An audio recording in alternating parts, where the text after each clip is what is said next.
From the downtown to the uptown to the suburbs, a common heartbeats down inside of you and me.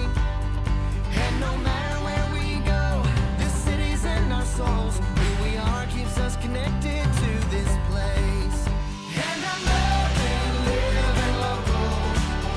It's the only kind of air I wanna breathe. I'm living local 'cause it's where I love to be.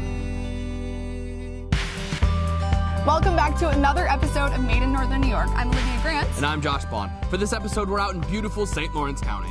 We stopped by Canib Orchards to learn about a family hobby turned into an award-winning business. Then we slide over to the Frederick Remington Art Museum and speak with Laura about all of the beautiful artwork.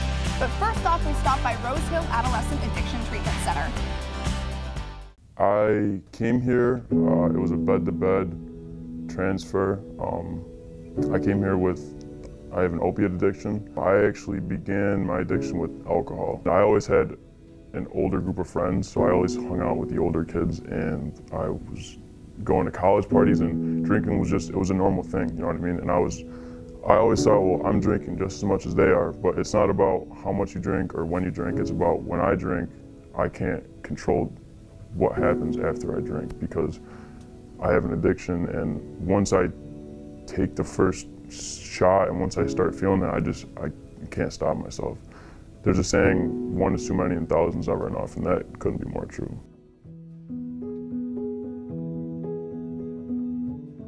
Rose Hill is an adolescent residential treatment center, and it was designed to treat adolescents between the ages of 12 and 20 for their substance dependence issues. And what does the program look like here? The program is a pretty intense program. It's about a 12-week duration. It can be longer, where the kids come to us, they live with us, they basically get all of their services while they're here at Rose Hill. First half of their day is broken up into group, recreation, and education.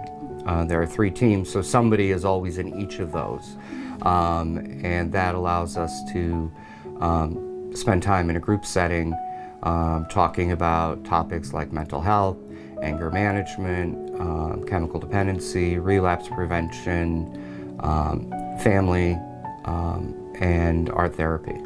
We offer kids a very safe, structured environment where they can begin to work on their issues. Much of our population also has co-occurring mental health disorders along with their chemical dependency and significant family problems, and we really focus on working through those issues while they're here. Have you seen an increase in need as the years have gone on? I have. I've been with the agency for about 26 years, and it's definitely, the need has increased over that. We actually have doubled our beds in our younger PRU, which is our younger program. We've gone from 7 beds to 14 beds, and that age group is 12 to 15-year-olds. And why do you think that need has increased so much? I think addiction has hit many families, and I think the family structure has been impacted, so I think kids are using younger. They see usage as normal, as a normal part of life, and then they get into trouble with their usage. The opioid epidemic has made it much clearer that addiction affects everyone. And it has come out of the closet, so to speak, and people are more willing to acknowledge that there are issues within their own homes regarding addiction.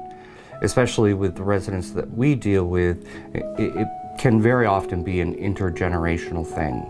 And so it has really grown exponentially as we have more and more generations in this country.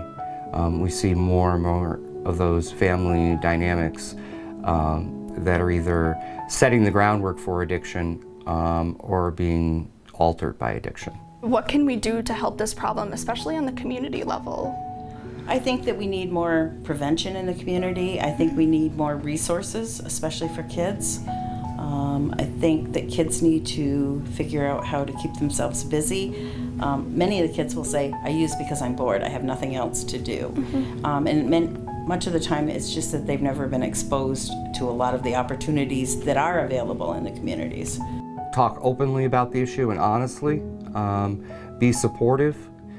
There are a number of resources out there that are becoming better marketed?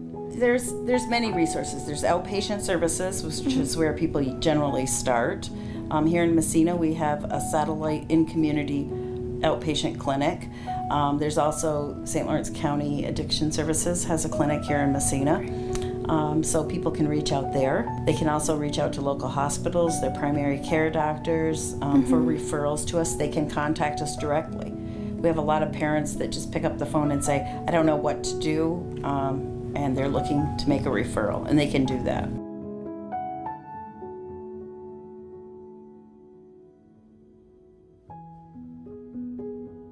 At the successful conclusion of treatment, counselors and clients will gather at the end of Rose Hill Drive. Each client places a painted rock on the stone wall that lines the drive.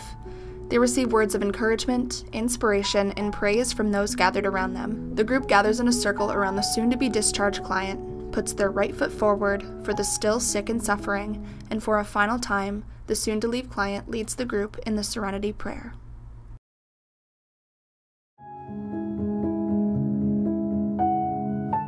This work can be heartbreaking sometimes, just because individuals who are still really kids are dealing with a very grown-up issue.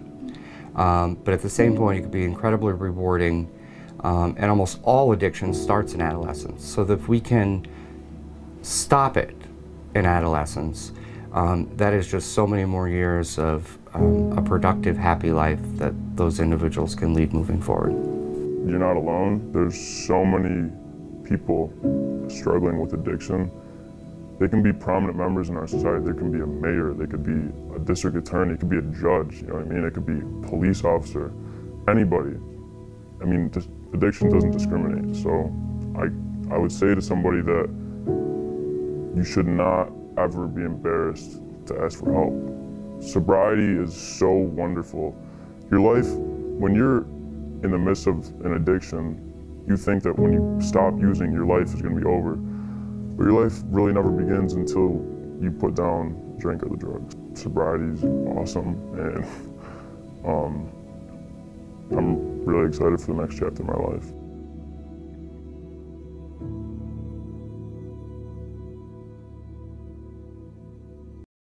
If you or someone you know is struggling with addiction, call 1-877-8-HOPE New York. And after the break, we're going to take you through this beautiful gallery here at the Frederick Remington Art Museum.